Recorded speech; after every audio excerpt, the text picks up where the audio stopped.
ఈ పెట్రోల్ ఏంటి అని అంటే, మనము ఉదాహరణకు యేసుక్రీస్తు ప్రభు వారు మన కోసం సిలువలో కార్చిన రక్తం అని మనము అనుకున్నాం. అయితే ఇవేంటంటే మనుషులు చేసే పాపాలు.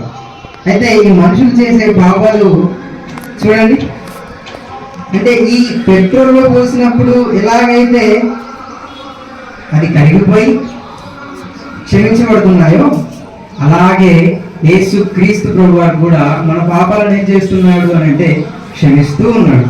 అయితే ఇందులో చిన్నది కాదు, పెద్దది కాదు, ప్రతి ఒక్క పెద్ద తప్పైనా చిన్న తప్పైనా ప్రతి దాన్ని కూడా ఈ కెమికల్ ఏం చేస్తుందంటే కరగొడుతున్న విధంగానే మనము కూడా చిన్న తప్పు చేసిన, పెద్ద తప్పు చేసిన, పెద్ద పాపం చేసిన, అతిక్రమం ఎక్కువ చేసినా సరే ఒకసారి అయ్యా దేవా నేను చాలా చాలా తప్పులు చేసి ఉన్నాను, దయతో నా పాపాలన్నిటినీ కడగవా అని అన్న వెంటనే యేసుక్రీస్తు ప్రభు వారు ఇలాగే మన పాపము చిన్నది పెద్దది ఏది చూడకుండా క్షమిస్తూ వస్తున్నాడు. అయితే మనం ఏం చేయాలి అని అంటే ఇతరులను క్షమించాలి.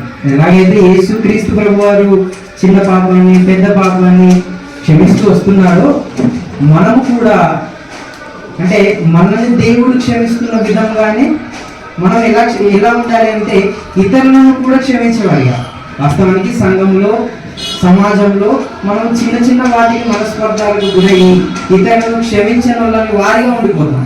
అయితే అలా ఉండకూడదు అని యేసుక్రీస్తు ప్రభు వారు ఎలాగైతే మన ప్రతి పాపాన్ని క్షమిస్తున్నాడో, మనము కూడా ఇతరుల తప్పులను క్షమించి ఒక మంచి క్షమాగుణాన్ని కలిగి ఉండాలని